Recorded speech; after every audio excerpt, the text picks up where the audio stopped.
Hi, you're on the Reddit Confessions channel. She didn't know I was back. That's what made it real. There was no performance in her voice, no caution in her words. Just honesty, raw and sharp, cutting through the air like it was harmless. I was standing behind the guest room door. The only reason I was even in there was because the UPS guy had dropped a package by the side entrance, and I'd come in quietly to grab it. I heard the phone ring, and I paused, not to listen, but because something about her tone stopped me cold. "I swear," she said, laughing softly, "if I had to do it all over again, I wouldn't choose him. Not ever." My skin tingled. I remember gripping the doorframe, hoping I'd misheard, but she kept going. It's like, he tries so hard to make everything feel magical, but all it does is remind me how ordinary it all is. It's exhausting, pretending. She paused, and the silence somehow hurt more than the words. Then she whispered, "He doesn't know. He still thinks I love him." I didn't breathe. I didn't blink. My own heartbeat felt like it didn't belong to me anymore. That voice, her voice, used to be the one that calmed me after long days, after funerals, after failures. Now it was the soundtrack to a truth I could never unhear. And I didn't move. Not until she ended the call. When I finally stepped away, I didn't slam anything. I didn't yell. I didn't even cry. I just walked to the kitchen, picked up the grocery list I'd written that morning, and stared at the line that said her favorite tea. Then I folded the list in half and dropped it into the sink. I left the house without a bag, without a plan, without a goodbye. And just like that, after years of being the one who stayed, I was finally the one who walked away. The air outside felt heavier than inside the house, which was strange because everything inside me had just collapsed. I didn't know where I was going, but I kept walking, passing by the same cracked sidewalk I'd repaired last summer. The bush she always asked me to trim. The mailbox with our initials carved into the side. Every little thing along the way whispered, "You built this life, and now it's crumbling." I walked for so long that my phone died without me noticing. No one called. No one texted. That silence hurt more than I expected. I stopped near the edge of town, just outside the old bookstore that went out of business last year. I sat on the curb, staring at my shoes like they were going to give me a reason to go back. But the only thing I felt was nausea. The words kept replaying in my head, over and over, like a sick chorus. If I had to do it all over again, I wouldn't choose him. Not ever. I didn't sleep that night. I wandered until dawn, thinking maybe I was overreacting. Maybe I heard her wrong. Maybe it was just a bad joke, taken out of context. But deep down I knew, her voice wasn't bitter or angry. It was calm. That kind of truth only comes out when someone feels completely safe in their conviction. By morning, I found myself back at our house. The windows were glowing with soft yellow light. She was awake, probably making coffee, humming like nothing ever happened. I stood there on the porch, hand hovering over the doorknob. But instead of going inside, I did something else. I walked around to the garden. That garden, it used to be our sanctuary. We planted everything together, lavender, tomatoes, even strawberries that never grew quite right. She loved it, called it our little escape. But now it just looked like a memory pretending to still be alive. I stood there, staring at the patch of dirt where we buried our dog 2 years ago. She cried for a week when he died. I thought maybe that grief would bring us closer again. But she never really came back to me after that. When the back door opened, I panicked and ducked behind the fence. I don't know why. I wasn't ready to see her face. Not yet.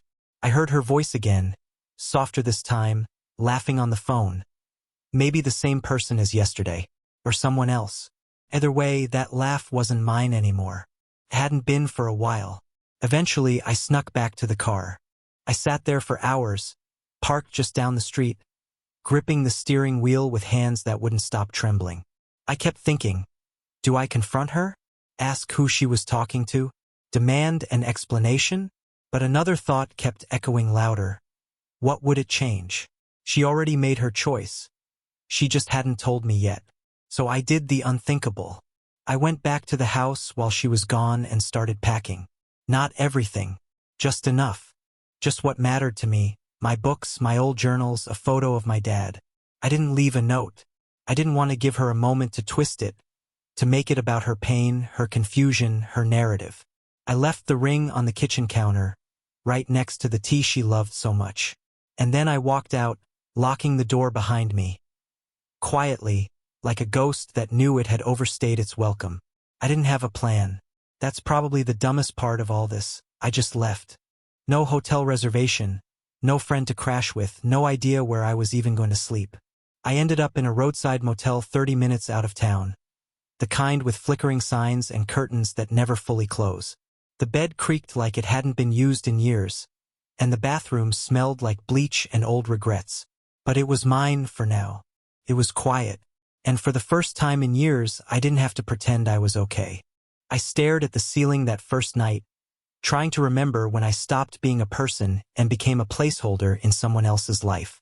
It's funny how clearly you can see things when you're on the outside of them. Like how Myra hadn't kissed me goodbye in the mornings for months, or how she stopped asking if I needed anything from the store. It was all so subtle, so slow. I didn't notice I was being phased out until I was already gone. I spent 2 full days in that room. I didn't go anywhere. I didn't call anyone. I just sat with the silence. I watched people through the cracked blinds. Couples, families, business travelers. They all looked like they had somewhere to be, someone waiting for them. I had a cell phone that stayed quiet and a heart that felt like a bruise. I started writing in an old notebook I found at the bottom of my duffel bag. Just scribbles at first, frustration, confusion, guilt, then whole sentences, questions. When did I stop being enough? Did she ever love me? Or just the version of me that made her feel safe? I didn't know the answers, but writing them down made the questions feel real. On the 3rd day, I got a message. From her. Simple. Just, where are you? I stared at the screen for 5 minutes before tossing the phone across the bed. She didn't say she was worried. She didn't say she missed me. Just, where are you? Like she'd misplaced a sweater. An hour later, she texted again. Can we talk? That one hit harder. Not because I wanted to talk, but because I knew that meant she had noticed the ring. She had realized this wasn't just me walking off to cool down. I had left. I didn't reply. Couldn't.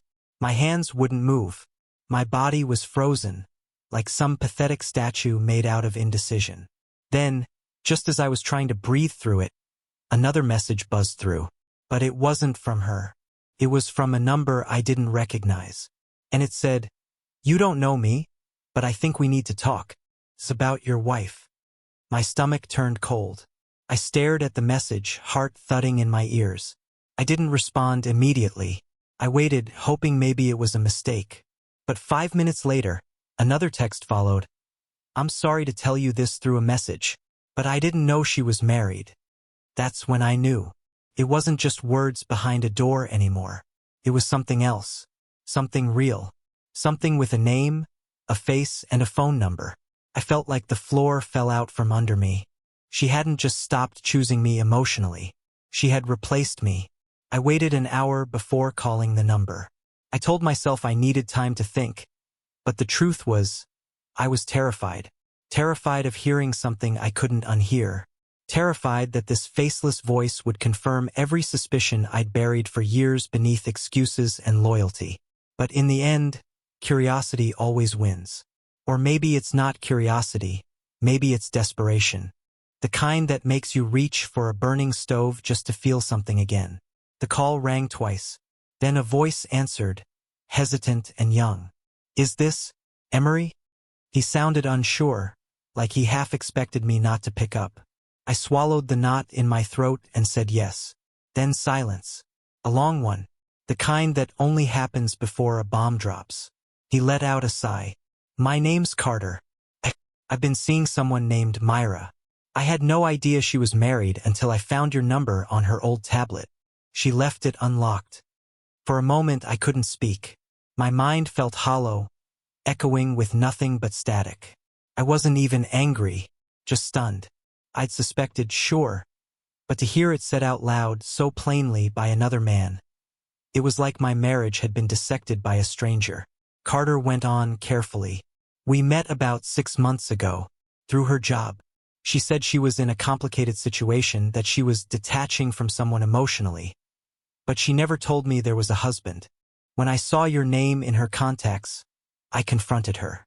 She freaked out, told me never to contact you, that it would ruin everything.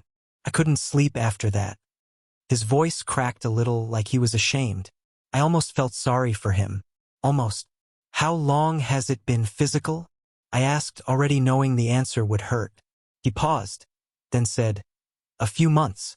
She always came to my place. Said she didn't like being home.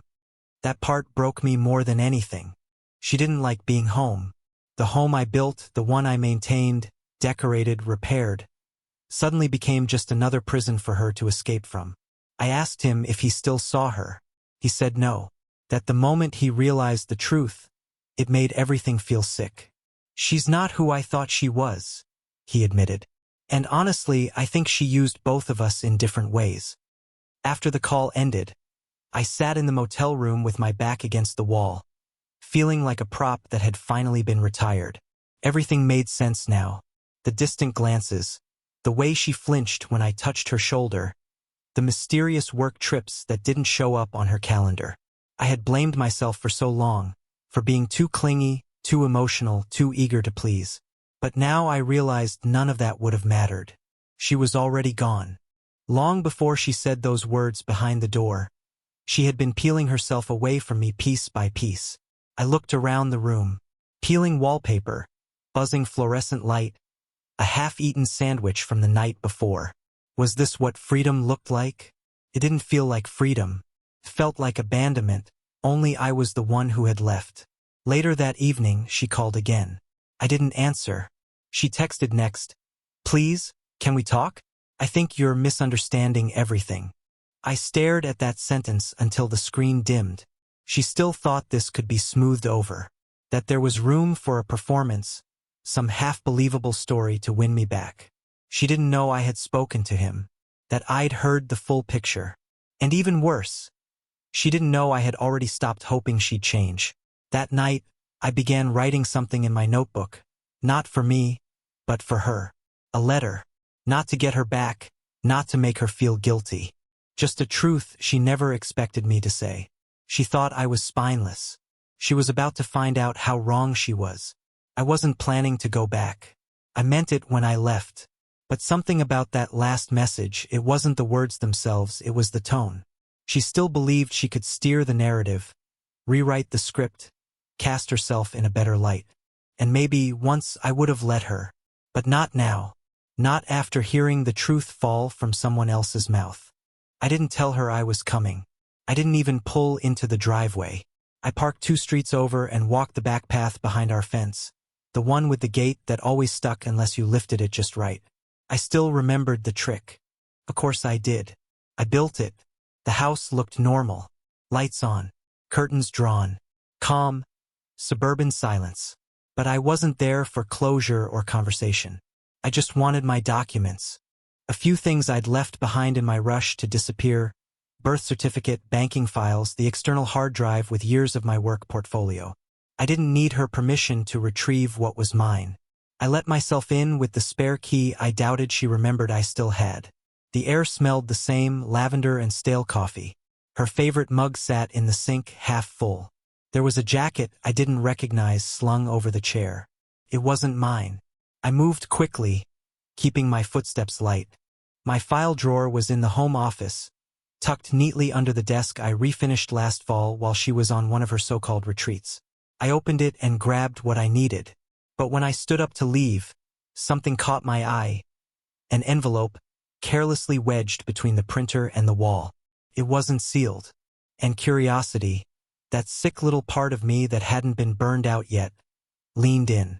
It was a printout of a flight confirmation. 2 tickets. One name was hers. The other was his, Carter. The same man who had messaged me. My throat went dry. Departure in 4 days. Round trip. Cancun. I should have walked away. Should have taken what I came for and disappeared again. But instead, I opened her laptop. The password hadn't changed. I clicked through instinctively, email, calendar, messages. It didn't take long to find them. Folders named Wellness Retreat, packed with hotel bookings, romantic dinner reservations, and messages like, "We'll finally be alone and not have to lie." And there it was. Not just the affair, not just the betrayal, but the planning. The deliberate carving away of our life, our time, our shared past. All to make room for something new, something thrilling, something that didn't include me. I stared at the screen, my reflection flickering in the glossy black frame. I looked hollow, but there was something else in my face too. A kind of resolve I hadn't seen in years. She'd built this web of lies assuming I'd never dig. That I'd stay the passive, agreeable man she'd grown bored of. She forgot something, though. Even the quiet ones take notes. And I'd been taking notes for a long time. I took a photo of the screen with my phone, closed everything, and returned the laptop exactly how I found it. On my way out, I placed a small note on the kitchen counter. Nothing dramatic. Just 6 words, handwritten with calm finality. "Thanks for the honesty, eventually, Emery." Then I locked the door behind me, not like a thief sneaking away, but like someone who finally understood the difference between running away and choosing to leave. I was sitting on the edge of the motel bed when my phone lit up again. No ringtone, just a soft vibration and her name on the screen. I didn't answer. I already knew what the call was about. I'd left the note in plain sight. I wanted her to read it. I wanted her to feel, for just 1 second, what it was like to be blindsided. Alone in a room that used to feel safe, realizing everything had changed when she wasn't looking. 5 missed calls, then 7, then 9. Still no voicemails. Just desperate attempts to make contact without leaving any traceable emotion. That was so like her, avoiding documentation. No receipts, no written apologies, no confessions she couldn't later deny. But I wasn't waiting for an apology anymore. I wasn't even angry. I was just watching the pieces fall where she'd thrown them. Then the text started. "Emery, please. Where did you go? We need to talk." That trip meant nothing. It wasn't even real. I canceled it. I panicked. I didn't mean what I said. I was venting. Each one chipped away at the version of her she had carefully presented for years. Controlled, poised, polished. Now she was unraveling. And part of me hated that I still felt sympathy. It's hard to turn off a heart that's spent over a decade loving someone. Even when that someone erased you with a smile. That night I didn't sleep. I kept replaying the sound of her voice from that first day, the way she laughed while saying she'd never choose me again. I couldn't figure out what hurt more, the betrayal itself, or the ease with which she carried it. Like I was never real to her, just a phase she grew out of. Around 3 a.m. My phone buzzed again. This time it was a video. My thumb hovered over it longer than I'd like to admit. Curiosity won. Of course it did. She was sitting on the couch, face pale, eyes red. No makeup, no ring. "I don't know where you are," she began, voice shaky. "And I don't know if you'll even watch this. But I saw your note. I know you know. And I know I can't spin this. I was selfish. I was stupid. But I was also lost." She paused, wiping her face. "I didn't expect you to leave. I don't know. I thought you'd just keep holding on like always." She said more. About how she thought I didn't challenge her. How she resented feeling safe because it made her feel boring. How she blamed me for a stillness that was really just her own restlessness. "Carter doesn't know me. Not really. He was just a mirror I wanted to see something different in. But it was fake. You were real. Too real. That scared me." When the video ended, I sat motionless. Not because her words had healed anything, but because they confirmed what I suspected all along. She didn't cheat because I failed. She cheated because she never figured out how to sit still with her own emptiness. And I was just collateral damage in her search for more. She wanted to talk, to explain, to maybe get me back. But what she didn't understand, what she still couldn't grasp, was that something had snapped in me the moment I realized I'd been holding on to a woman who let go years ago. And now, for the first time, I wasn't desperate to fix it. I was ready to finish it. She showed up at the motel 2 days later. I should have expected it, but somehow, It still knocked the air out of me when I saw her silhouette through the warped glass. She was standing outside room 12, holding something. Maybe her keys, maybe her nerve. I didn't move right away. I watched her through the peephole as she hesitated, looked around, and finally knocked. 3 soft raps that somehow carried more weight than all her messages combined. I opened the door slowly. She looked like she hadn't slept. Her hair was pulled back in a lazy bun, the kind she used to wear when she didn't want to impress anyone. No makeup, no defenses, just Myra, the real one, the one I used to believe in. She didn't speak at first. Her eyes darted around the small, dim room like she expected to find some version of me sitting in the corner, scribbling sad poetry and waiting for her to say she was sorry. But all she found was me, sitting on the bed, phone in one hand, notebook in the other, calm, quiet, tired. "Emery," she said finally, her voice soft but raw. "Please, can I come in?" I didn't say yes. I didn't say no. I just moved aside. She stepped inside, and I could feel the discomfort flood her body. This wasn't her territory. There were no scented candles or curated playlists, just the sound of a flickering light and the weight of everything she thought she'd never lose. "I wasn't lying," she said quickly, "about canceling the trip. I told him it was a mistake, that I wasn't ready to throw everything away." I didn't answer. She looked down. "I didn't expect you to just vanish. You always stayed, no matter what." And there it was, the ugly truth. She'd mistaken my loyalty for weakness, my commitment for passivity. She thought she could chip away at me indefinitely without ever cracking the foundation.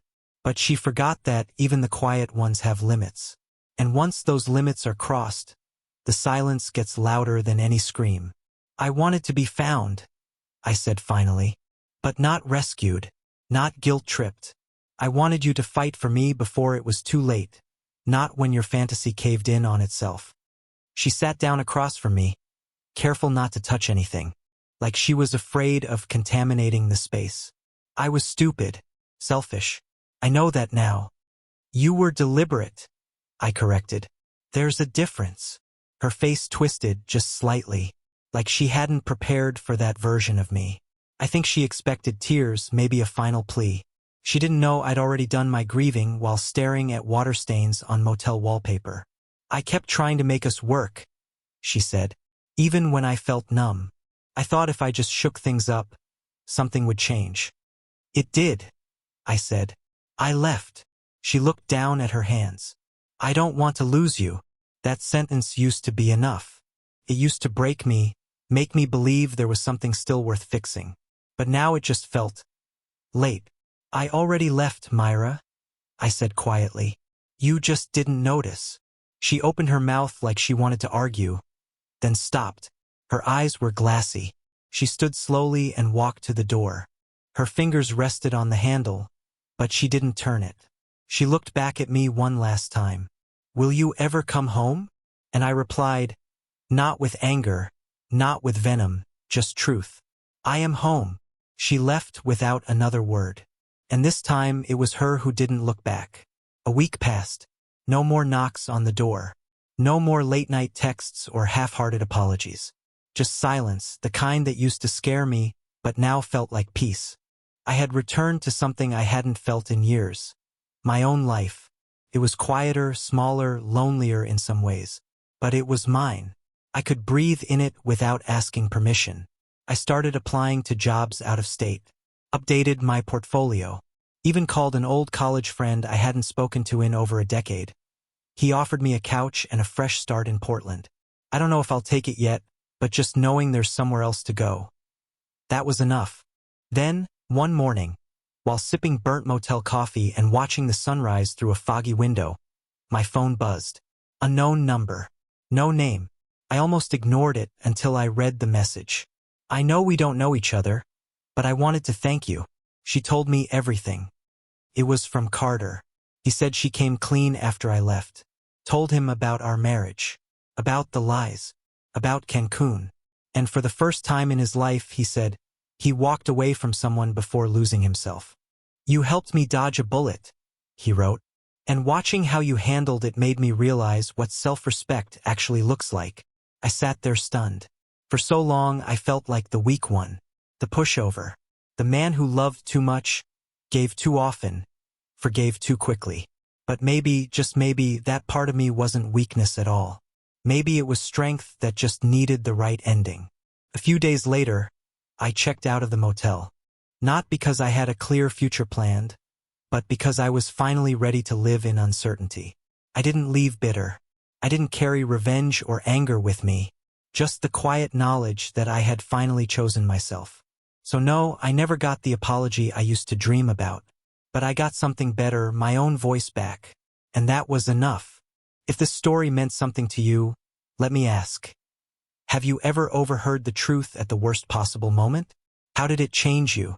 Let us know in the comments. Thanks for watching, and don't forget to follow for more stories like this, only here on Reddit Confessions.